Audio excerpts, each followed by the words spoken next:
Folks, welcome to Junkyard Theory. Today's guest is none other than the very man behind the iconic Star Wars opening crawl.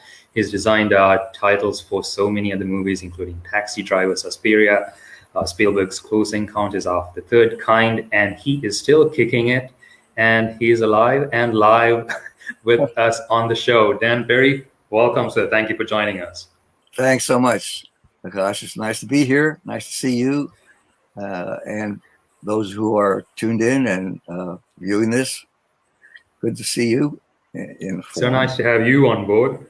Thank you. It's very nice to be here. Dan, I'd like to start off with how you started off in the industry. Could you tell us a little bit about your history? Yes, of course. I fell in love with letters many, many years ago. My mother was and still is a painter. She's 98 and she still paints every day, paints landscapes and so on. So I was exposed to art, way back when I was very young. And so I became an artist. And in school, I studied art and did lots of art and cartoons and caricatures and drawings. And then I fell in love with letters and started to do sign painting. And so out of the sign painting and the love of letters, of the shapes and the forms of letters, I began designing those letters into forms, which I then learned are called logos. So I then became a graphic designer, and for many years designed logos and other graphics and things that related to them, posters and brochures and other printed materials. And then I discovered this little niche in filmmaking called titles, where I could work with letters I love so much and the graphic logos, but I could now move them. So the addition of motion was very exciting. And I then discovered a fellow who was doing titles on major studio films, and I sought him out, and he hired me and exploited me. And through him, I worked on a number of major films, which I talk about in the book to some extent. But I learned how to put my designs on film, because it's a very expensive format, or it was when you're working in film. The very, very cost of film itself and having it processed and hire people with expensive equipment to shoot it all was something that I didn't know anything about. But once I learned how to do it, and I've always had lots of ideas, so how to put them on film was what I needed to know. And once I had learned that, I left him, opened my own studio, and started doing titles for low-budget films and documentaries and television shows and so on. And then my work was seen by Billy Friedkin when he was preparing to do The Exorcist. And he saw my titles on a film that I'd done called Electric Light and Blue. And out of that, he hired me to do The Exorcist. And in Hollywood, once you're associated with a hit, suddenly you're desired and sought by other filmmakers, because they are superstitious. They go, well, he did that film, it was successful, so if he does my film will be successful too. So since then, since 1974, when I did The Exorcist, I've been going kind of nonstop. That's amazing. I've rarely had to look for work. It's always come to me, and I'm grateful for that. And I've had lots of fun along the way, and had a good fortune on many good films that my work is associated with. So it's been a nice ride, and I'm still on that train. Still enjoying it, still doing it, still being sought, and I certainly can't complain. Truly. And since filmmaking itself is a very visual medium, I mean, whenever you see the marketing for a movie, whether it's a film trailer or a poster, you have that specific title design. And at least personally for me, whenever I see a poster, I kind of judge the movie a little bit like judging the story by the book's cover in a certain way. And the title design has always been really, how do you call it? What's the word? It's always been that kind of like a catalyst in a certain way, along Right. with the film's poster or the trailer that draws me in. So Yes. what's the process exactly? Yeah. What's Yeah. the process behind designing the title? Like, where do you start? I know, like with every project, it might be different, but do you have any general template sort of thing, or how does it begin?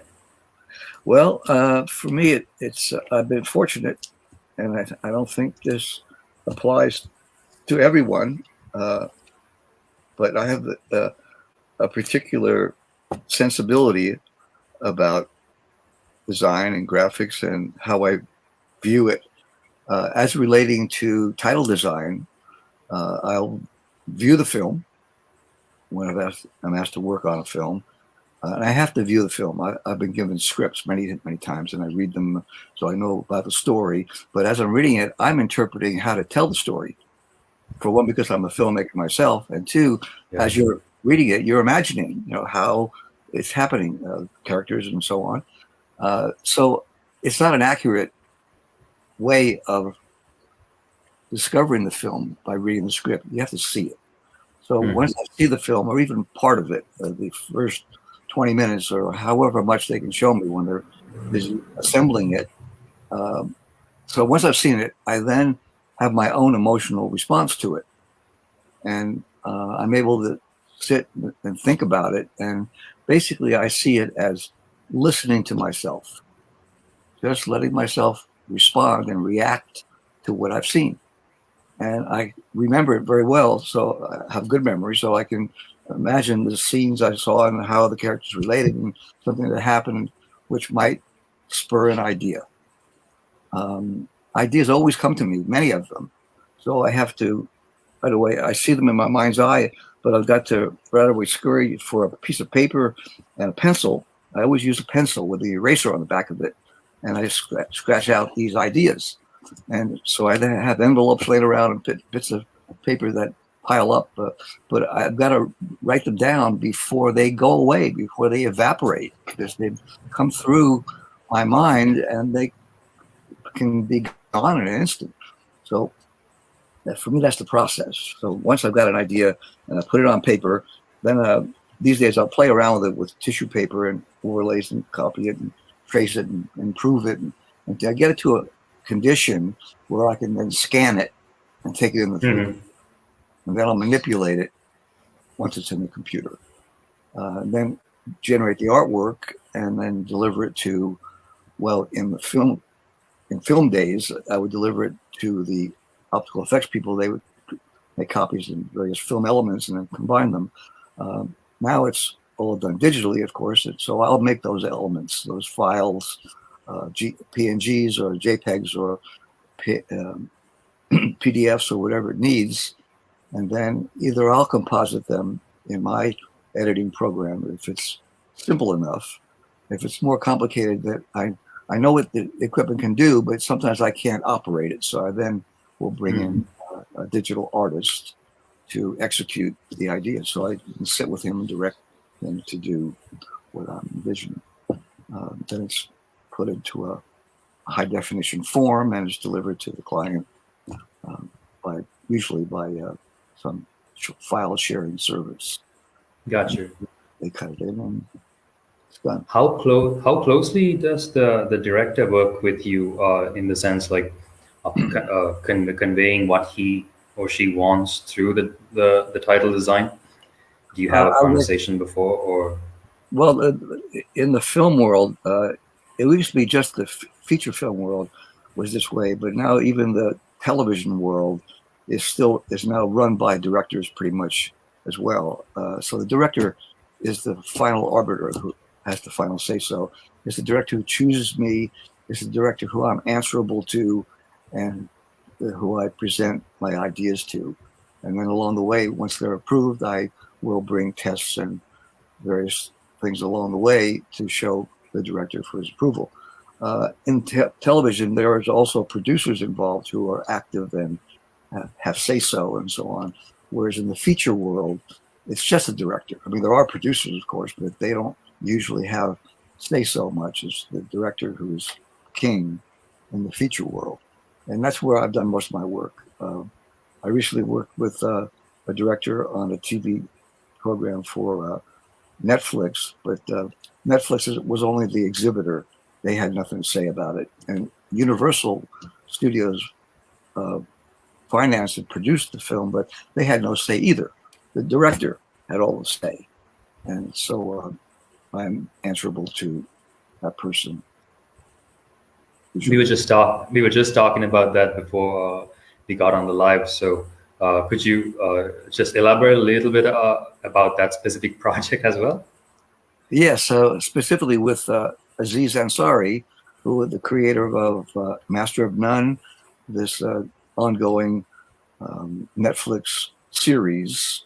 There's been 3 seasons now, and this, I think, is 4th new season, or maybe it's the 3rd new season, called Moments in Love.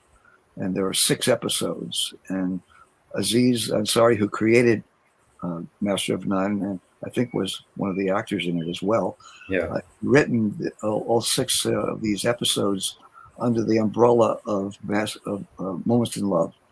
And he called me one day from London and asked me to design the titles for it. And we went through a long process, and I presented 25 or so ideas, all different concepts.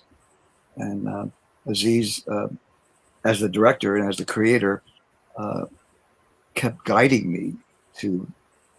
He didn't know what he wanted, of course, but he did know what he didn't want. So I showed him things and he didn't like that, and I showed him something else. So we finally homed in on and kind of brought it down to its essence.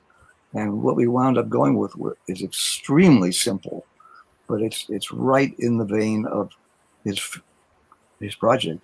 The episodes are all very, very, very simple. No camera movement, long takes, hardly any editing. So quiet and so economical that the titles had to reflect that as well. So it's really just, it's all about the personality of the type style and the color and the size and the placement and the composition, all those subtleties that are very important. And the fewer of them that are there, the more important each of them become to making that title design successful.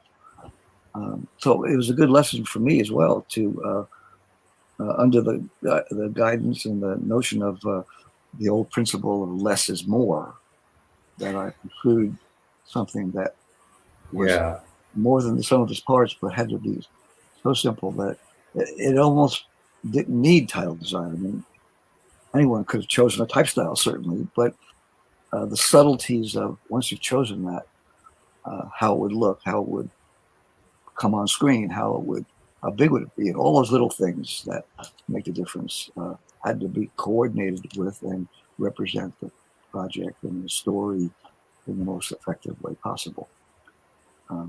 So that's how it happened on that project. Usually, though I did present many ideas that were much more complex and much more aesthetically appealing, because they were specially designed for the show, would have involved me more to execute another design. But I always go for what the project needs, not what I need or not what I think is best, but what the project, and the project will speak to me, and I come to what the solution is by virtue of dealing with the material, and of course, connected to that material is the person who created it, the director. For sure. And that's where it happened. However, there was one aspect that I was able to bring to it. Aziz shot his project on 16 millimeter film. So it had a grain structure and it looked like film because it was film. And early on, I said to him, knowing that you shot it on film, and I'd seen some scenes by then, I said, whatever I do, we have to shoot it on film. So it's pure and just like it would be if this were a film finish kind of a project. And so once we arrived at the design, I had the title engraved and printed by an engraver. You know how the engraving has a dimension to it. Shoulder, and when you light it, you can see that it's has a texture and it lives in space. It's not just flat, and it wasn't taken from a digital element. So I filmed it. I hired a crew and we lit it and put 16 millimeter film in the camera and shot it. And Wow. lit it in different ways so you could see that it had dimension and life to it, and then delivered those to as he chose one. It's amazing how much effort and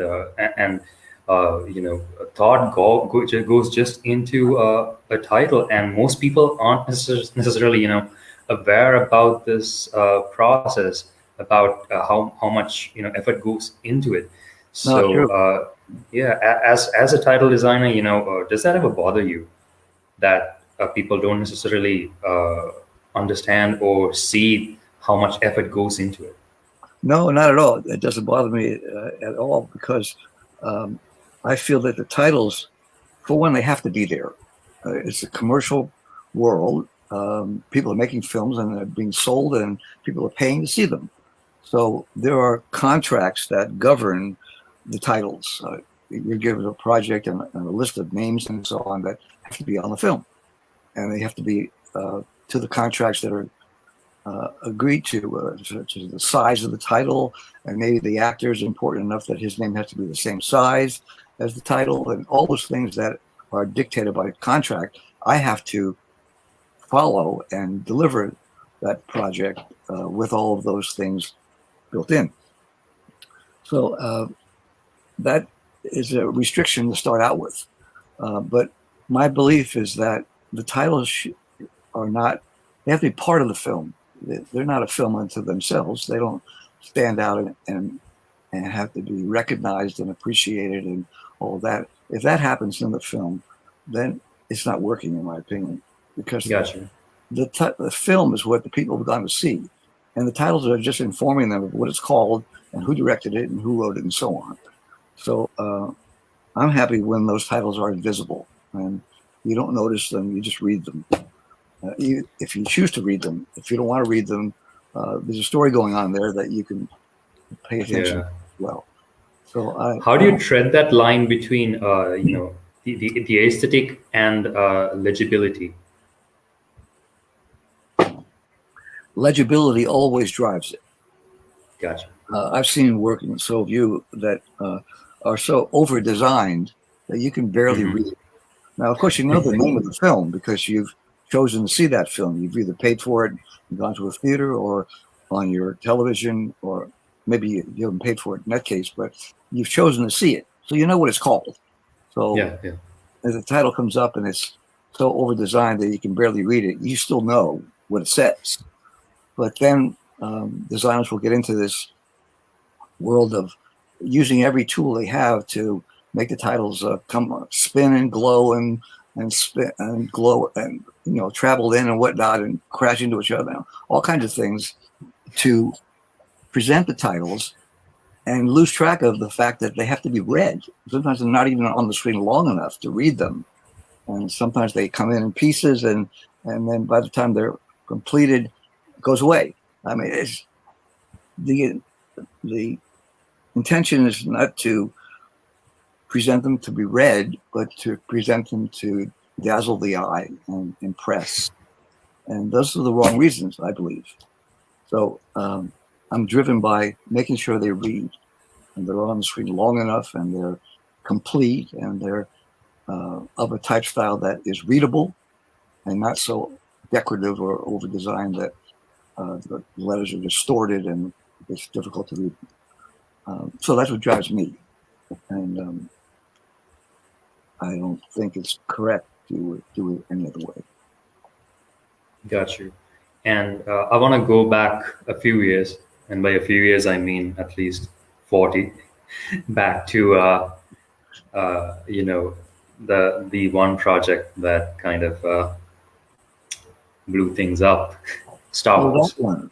Okay. Yeah, that little independent film. So, could you walk us through how that came about? Well, from what I just said, you're looking at Star Wars, and it looks, it's become so famous, and everyone loves the titles so much, and so I'm certainly happy about that and grateful, but I didn't design that so that people could love it and give recognition to me and point out that, wow, you did such a great thing. They were meant to be integrated in the film, just like they are. And the fact that people found it and discovered it and decided that they loved it is a secondary event. It's not Hmm. why I did it that way.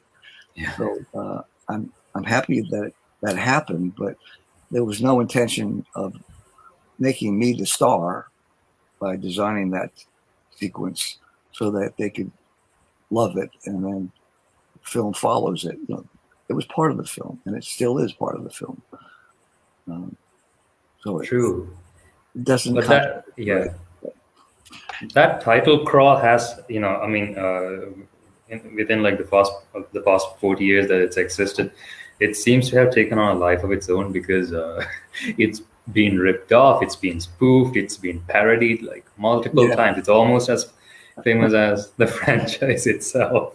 I know. I'm Why do amazed. you, yeah, why do you think audiences connected with that, with something as simplistic as, text just scrolling up into basically infinity?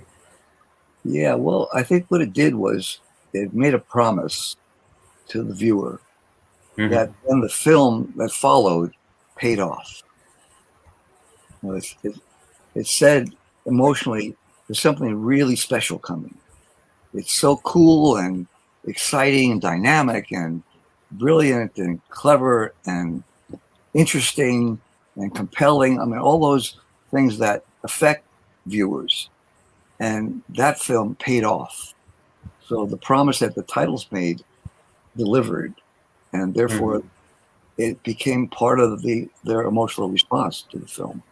And so since they turned out loving the film because of what it said and how it said it and the theories and the principles and the things about honor and love Yeah, and all those wonderful things that we learn, um, the titles are now part of that. So in the subsequent films, when the titles came up, people were crazy because it reminded yeah, of the experience they'd had on the first one. And fortunately, Lucas was wise enough and skilled enough to deliver a second film that was equally as exciting and inspiring, all of those things that the first one was. So those films kept going, and by then the second, the third, and fourth ones, the audience was certainly expecting to be dazzled again, to be entertained, and to be excited by the film, and he was able to pull it off yet a few more times. And the audience by then were so familiar with the characters and loved them so much that basically almost whatever they said and did, they would love. yeah, So it just grew exponentially from that. It just got more and more and more popular as they extended the stories of the characters, and the titles just kind of wrote along with it. And he once again wisely he did not change the titles from film to film. The logo yeah, and with presenting the story and the crawl, it was just different words that related to that particular episode, and they've always continued to do that, except for one film. And now I know there's kind of two departments of films. The Star Wars, which originally was a trilogy, but then became, I think, 7 parts. And then there was a yeah, parallel storyline about other characters. And the first one of those, which I guess Lucas saw as being a different story, so and different characters, so he treated the titles differently. And that was first one was called Rogue One, and yeah, it came out about 3 years ago, and it did not have a crawl on it. And yeah, I yeah, remember I got a call from the Hollywood Reporter, which is the main industry uh, Bible here in town, magazine that is produced for the industry. And they called and said, "How do you feel about Rogue One doesn't have your crawl on it?" And I said, "Well, I haven't seen it, so I don't know. But I don't think it's a good idea to have done that." and I still haven't seen it. Okay. But then NPR, National Public Radio, the big government radio station here in the U.S., called me, and I did an interview with them where I talked about how it was a mistake and so on. And they were pointing it out that it was something that was unexpected and that the audience wasn't pleased. So, they were there still, and they reacted to the absence of the crawl in such a way that clearly they wanted it. True. I think it's formed some sort of a symbiotic relationship with the franchise. So if you say Star Wars, that opening, the filmmakers now have a sacred relationship with those fans, and I talked about that too. That they're expecting it, and they would not be happy if it wasn't there. So, I can do nothing more about it than that. I didn't produce the other subsequent titles; they just copied me, and duplicated exactly what I had done. I only did the first one. And when I was doing the first one, it wasn't a good experience for me. Working with George Lucas was not fun. And no fault of his. It was, he was under great pressure, and he was managing as best he could. And he was bombarded with problems all along the way. And they had to deal with me and think about titles and things that, were not very important to him at that point in time. But I had to produce the titles and deliver them by a certain date and so on. So it just wasn't the best experience because of the circumstances and what was happening at that moment in time. Paul Hirsch, who we had on the show before, he in his book he pretty much details all those processes, like within within post production, and he mentions like how trouble it was because of all the deadlines and the pressure that they were under. So, right. I guess it all paid off at the end, right? I mean, it's become part of pop culture. So yes, of course it did. No one knew. No one knew what they had. I'm sure Paul didn't think that there was wow, this is a huge moneymaker and people around the world are going to love it, and there'll be many sequels. I mean, no one knew that. Maybe George Lucas knew that, but I don't think so. I don't think he did. Certainly Fox didn't know that. They finally agreed to finance it after every other studio in town turned it down twice. And I'm sure this is folklore now that everyone knows this. Yeah. But, once Fox took it on, they had trepidations all along the way about, we made a mistake, we're throwing money away. And then during the post-process, which was enormous on the film because they were doing things that had never been done before, all of these special effects, they had to actually build equipment to accomplish them.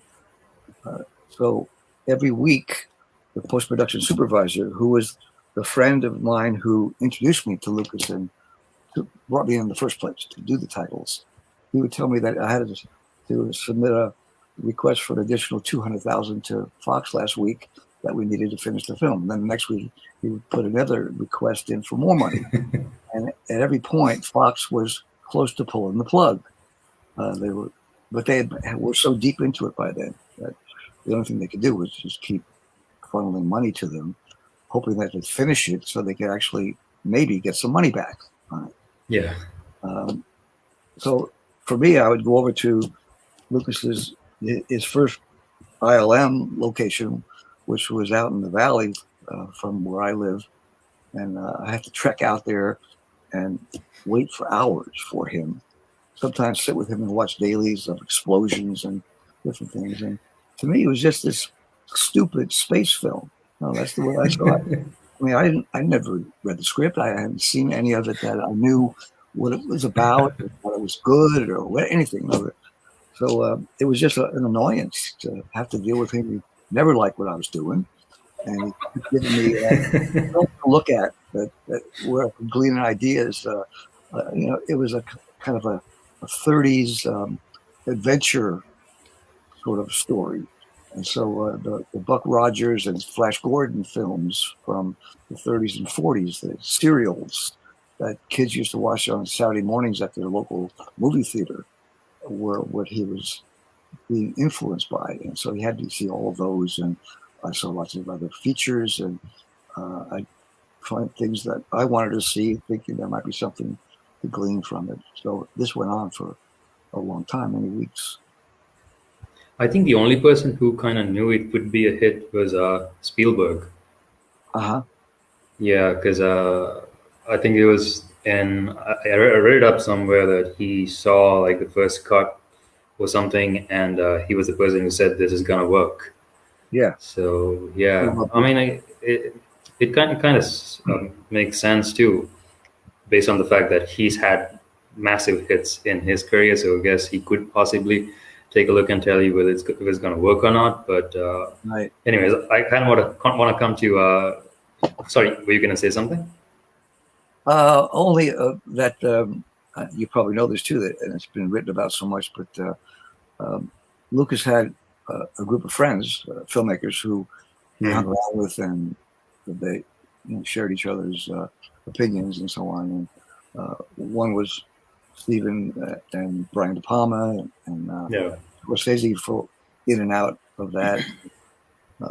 And they used to pass me around. I mean, I worked for all of them at one time or another, and I had heard that Brian De Palma, who was one of them, thought it was terrible and thought they should change it drastically and so on. So there were among his friends and colleagues, most of them felt as Brian did, that it wasn't any good. It wasn't going to work. Maybe Spielberg was the only supporter of it. But in hindsight's 20/20, they say, right? Looking backwards, you see very clearly. Yeah. Looking forward, sometimes you don't see very clearly. And you worked with Spielberg on Close Encounters, like the posters right behind you over there. Right. So yeah, I designed the poster and the whole campaign as well. The entire poster as well. I did not know that. Yeah. In fact, this is one of the printing. I supervise the printing. When I design something, it's going to be printed, I have to choose the printer, go and visit them while they're printing and see the press proofs and so on. And so this poster, the basic one-sheet poster that is in front of all the theaters around the country, I had supervised it personally, and I had them print it in silver. So the border around the edge is silver on the first printing. Later, it was just printed in gray, less expensive to print the additional runs. But the initial run, which this poster is in silver. So it was made to be special and unique in that way. And then I designed all the newspaper ads. At that time, you'd run ads in the paper, a full page, a half page, a quarter page, at different times during the run of the film. So you had to have, the distributor, had to have a whole series of ads, different sizes that you could drop into a newspaper. So I designed all those. Then there was a game box. They made a game out of it that you could play with, like playing checkers or something like that. The game box, there was 2 book covers, a hardcover and a paperback, and other collateral things. I designed part of the trailer that included the logo and the effect of what's called the road and the glow, was how the image was described. I had the illustration of that airbrushed, so it had all the subtleties that I wanted for that particular image. And then the title design, I pulled from what I did on the film, and then used that in all the posters and other things. Gotcha. And did you, while designing this particular title and also the poster, how much of maybe pop culture or like the news surrounding UFOs and that particular topic did you refer to? I mean, like, what do you do any research before you dive into a title design, like a project? Does that happen? I often will if it's a film that's recreating history. I would research the actual events that the film is depicting, like on All the President's Men, which was that actually happened. So I researched those things. On Close Encounters, it was very tight, and there was a lot of secrecy involved with making it. So I had access to the film and to some outs and extra scenes and things that were never used. But the whole world of UFOs and all of that, I had no access to, and it didn't really apply. Gotcha. It was about having to find the essence of the film through a type style and a design that would convey the characteristics of the film and the story and the circumstances. But when I can, and when there's information to discover, I will always research as much as I can, which the more I'm informed, the better solution I can bring to design. Sure. We actually have a question here. Yeah. Which title was the hardest to be completed, and why?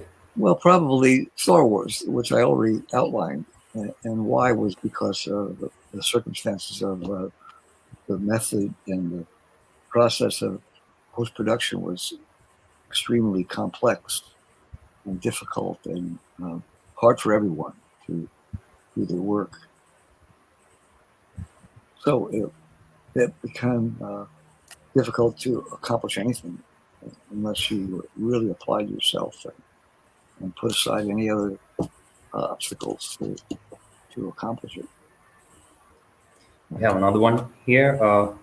Could you explain the thinking behind the Suspiria title and the process of creation?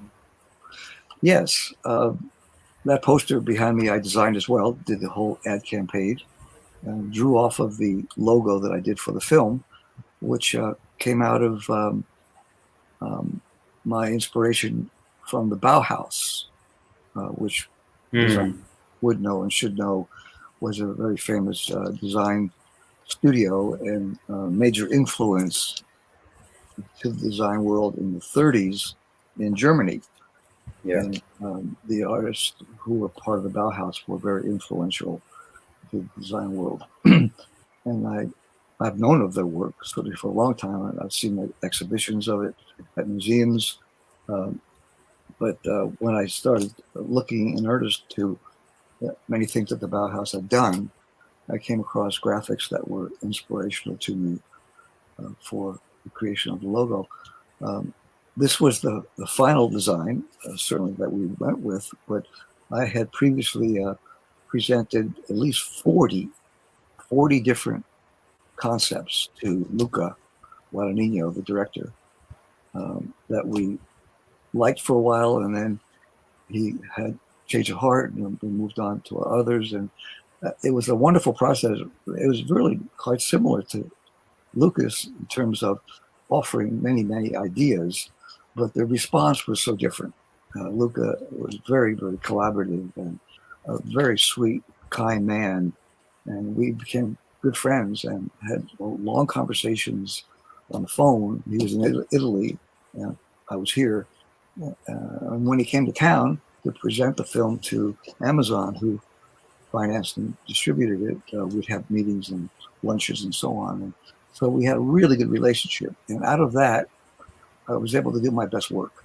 So it was like a fountain. The ideas just kept coming and coming and coming. And Luca would make an opinion on one, and I'd pursue that for a while. And then he'd find something maybe in a book he saw, and he'd send me something that would guide me in another direction. Then I'd come up with other ideas. And we finally settled on this one. And then I was directed to the advertising department to take that logo and apply it to all the applications that they would have needed to promote the film on the internet, the newspapers, and so on. Gotcha. So it was a very broad range of problems to solve along the way. because of the advertising needing many different things beyond the film.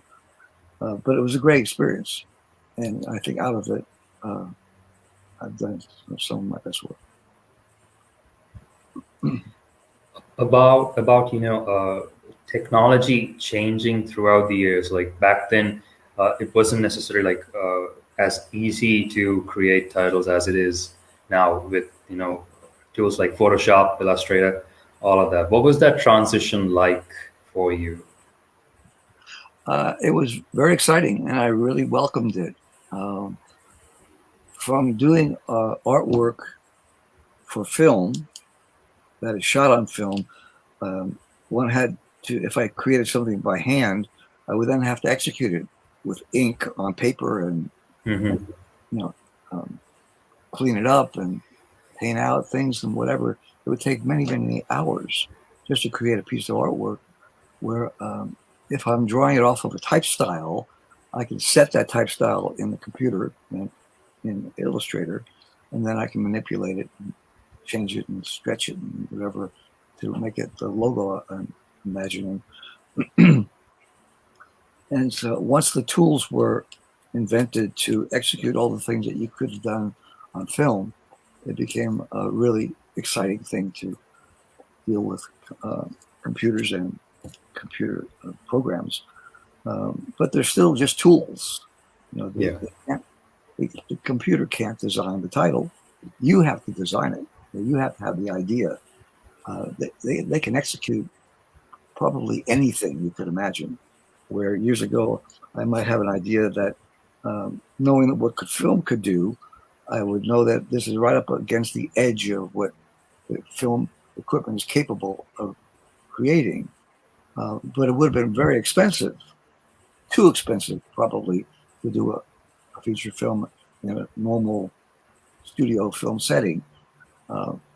So when I got into digital work, at first it wasn't as sophisticated as film. They couldn't do very many things, but quickly they brought it up to speed and were able to write programs that were as capable and then beyond what film could do. And then I could imagine almost anything, and I could execute it and could afford to execute it.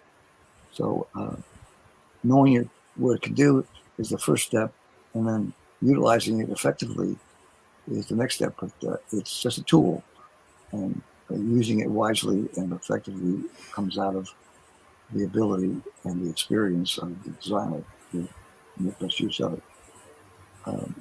So I love working digitally now. And though the last few films I've done, the filmmakers have shot their films on film, where most directors now shoot digitally, and everything's finished digitally. But now many filmmakers I've worked with lately have shot their films on film, then they're transferred into the computer and they finish it and deliver digital prints for exhibition.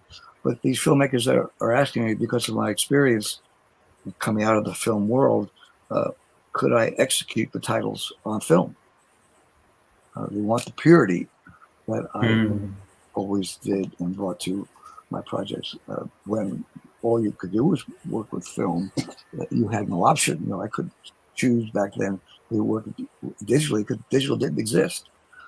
But it's kind of curious and ironic that filmmakers now want me to do my work on film the way I had done it years ago. And I enjoy. You mentioned that when you join a project, you would read the script and you'd also prefer to see the film. I've noticed, like, when certain films actually go into production, they already have, some of them already have the title design. Yes. Have you joined any projects before they started shooting? And if so, like, how does that process work? Yes, very few have had the forethought and the wisdom to realize that a film can benefit by an image representing the film, which is the logo, ahead of time to promote the film, to inform the industry, and then later the world that this film exists, and this is the mood and how it feels by the representation of the logo. And the only one that comes to mind immediately that I did that for was Close Encounters. Okay. My previous film at that time was Taxi Driver, and the producers, Michael and Julia Phillips, who had won the Oscar for producing The Sting the year before Taxi Driver, their next film was Close Encounters. So they, so to speak, brought me with them onto that film and introduced me to Spielberg. So this was many months before production began. And maybe together they decided, I don't really know for sure, but Spielberg then asked me to design a logo for the film well before they even started shooting. And at that time, excuse me, all they had was a script, actually. The film hadn't been shot yet. And at that time, they were working from Paul Schrader's script, who later directed many films. He wrote Taxi Driver and then went on to a career as a filmmaker. And then Spielberg rewrote Schrader's version and wound up getting credit for writing and directing the film.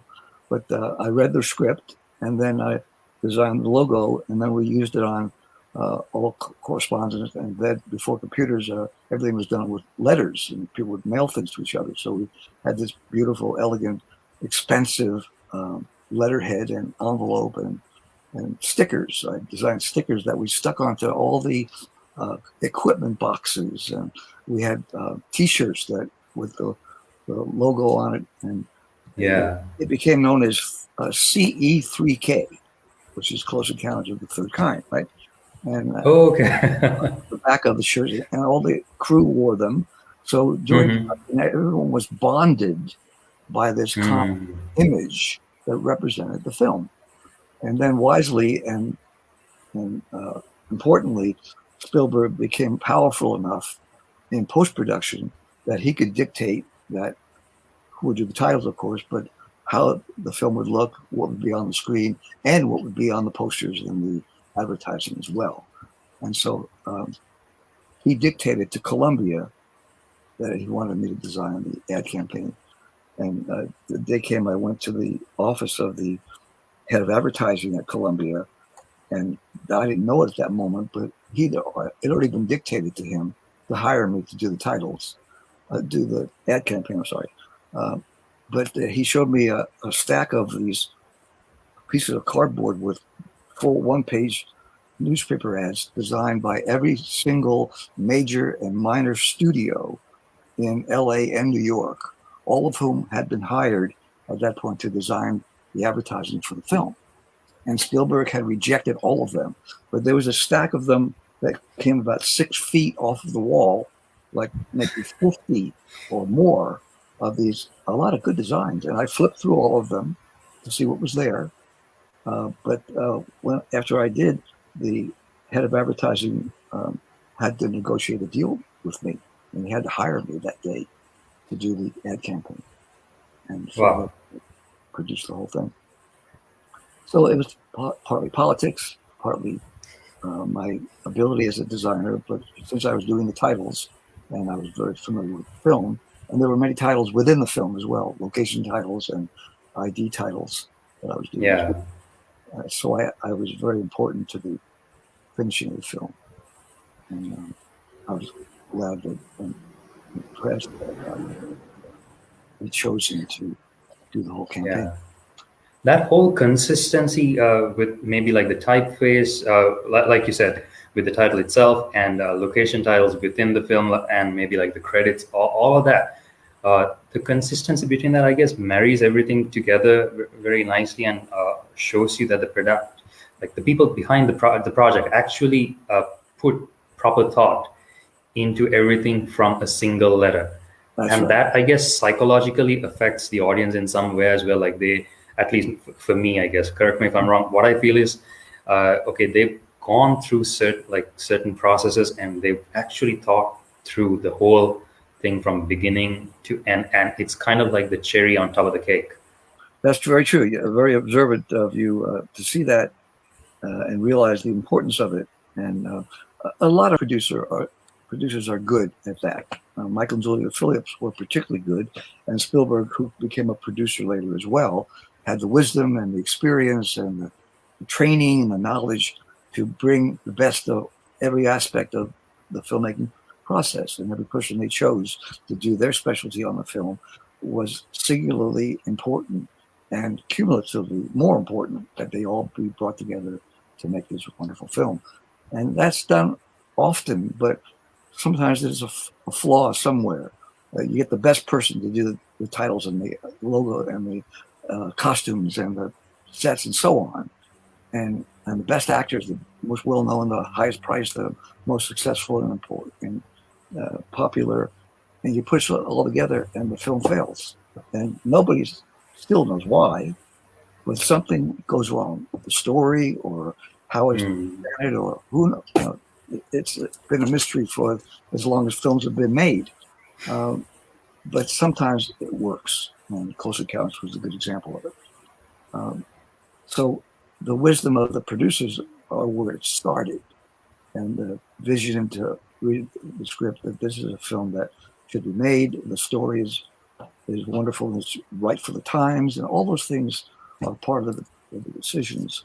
And then they had the control to see it all through. It wasn't taken away from them by the studio or interrupted or changed by the studio because they believed in these people who had made good films before it, and they gave them the control that they needed when they delivered the product as it should have been done. It's a fascinating thing to explore and examine just that aspect of the creative process as it applies to film. But it's the same thing in other areas of creativity and creating art. So many factors of making the art, not just the art itself, but the process of making it is fraught with problems and so easy to astray, but then the product suffers. But that's how often does the genre of the film dictate the title? I think immediately of horror, for example. Yeah, that was what I had in mind as well. Blood dripping and scary shapes of letters that are meant to imply horror and scary things and monsters and whatever. So certainly, when I'm doing a horror film, I might initially go in that direction. But if the material is saying something else to me, I'll listen to that and put down what I see and imagine it as being right for that project, for that story. So the genre will affect certainly anyone's thinking. But sometimes the obvious is right, and other times the obvious, you have to get it out in order to see it and say, no, that's good, but it's something better. So you push on and further explore your head. As I see it, there's stuff in my head that I empty out. I have to empty out my head to see what's there and push things around and see what's good and what's not. Yeah. That's how I do it. And all your career's work, it's all been collected in this one book that you put out recently. All these things, many of the questions I've been asked are in the book. I've written it so it can be understood and followed easily. You don't have to be an expert in optical effects or in design or in computers to understand what I've described. There's also a lot of anecdotes of having worked with a lot of people who are well known.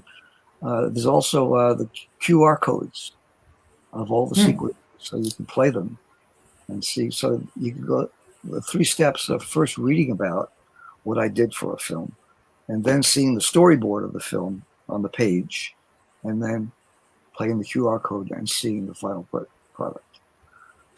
So how can anyone who is interested in your book go out there and purchase it? Well, it's presently on my website, danperri.com, and that's Perri with an I, EANPERRI.com. Soon it'll be, it's in a few bookstores locally here, but I'm looking to place it in other stores in other parts of the world, which is not easy because I have to reach them myself and then ship the books there. But the easiest way is to get it off the website and pay for it and pay for the shipping, and then it comes to me personally. I'm offering two options. One is my autograph, and the other is a series of film strips on 35 millimeter film that you could get for an additional cost that show all the logos that I did that are in the book. So if you've ordered, any order at all comes to me. I then personally sign it and put the film strips in. If you've ordered them, I put it in a box and prepare it for shipping. I take it personally to the post office, and I wait in line and pay for it and make sure it goes off to whoever it's going to. So I think you have a sample copy with you. I do. We could see that. This the is coffee table book. And you see this on the website as well. And there's pictures of other pages of it as an example. It's a 10 by 12. It's a coffee table type book. It's a hardcover. It's beautifully printed. I made sure it was printed top quality. I supervised the printing myself personally, and everything is the cover is embossed, so it has a nice thickness to it. And then throughout the book is spot varnish, which is a method of printing. The paper itself is dull, and so we printed a gloss layer, a laminated sort of layer, kind of a lamination, only on the film strips that are throughout the book and certain pictures. So it really reads beautifully in your hands. It seems very elegant and rich and just really cool. I can't do it better than that. But it came out really wonderfully, and people have really been impressed with it. Yeah. And to anyone who's listening, through Junkyard Theory, we are planning on probably doing some sort of giveaway of Dan's book. So just stay tuned. Keep following us on social. Definitely go follow Dan Perri on social. He's on Instagram. And if anyone's interested in the book, you can purchase it off his website. We'll be putting the link in the video description later on. So, yeah. And Dan, any parting words when it comes to somebody who wants to get into this mysterious field of title design? Any advice? Well, my advice would be to follow what I did in terms of I think one has to in any art form, we artists, however we apply our art, we paint or draw or write songs or do titles or design graphics or whatever it might be, you have to have a passion for it. This has to be something that not just you want to do, you have to do it. It's in you, and you have to get it out of you. You've got to express yourself through whatever the art is that you've chosen. And so once you have this passion, you have to have the drive, the determination, the will to pursue it until you can find somebody who will let you do it. Put it on paper, to put it up on the screen, put it on the radio, whatever it might be that your creative expression. And you have to hang in there and just never give up and just persist. I think that's the main word, is persist. And you will accomplish it. But just don't give up. Just keep trying and believing in yourself. And along the way, of course, develop your art. Explore it. Keep doing it. If you're a writer, writers write. If you're an artist, artists paint or draw or whatever the art is they do. In the case of title design, if you're that specific, you have to be able to operate the computer and put those letters and titles onto the screen somehow. But computers are certainly sophisticated enough, and programs are cheap, so you can get the proper tools and equipment to put your own ideas down. And then you want to find people who appreciate them. And in title design, it's a money-making project. We find people who are making films who will hire you to do their titles. It's a way of making money for it.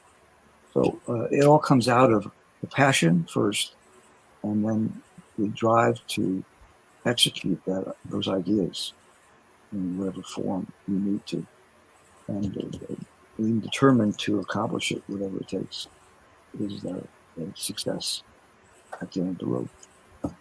So go for it and never quit is my advice. Brilliant. Thank you so much for all the insight and for joining us today, Dan. If anybody has any questions with regards to Dan's book, we'll be putting the link in the description of the video. And any queries, go hit Dan up. Go purchase it. He'll feel free to write them if you like. I'm happy to field your questions or your comments. It's been a pleasure being here with you, Akash. Thanks so much for the invitation, and I've enjoyed sharing with you and your viewers, and would love to do it again. Likewise, we'd love to have you again on board, sir. Thank you. Thank you so much. Well, till then, this is Junkyard Theory, folks.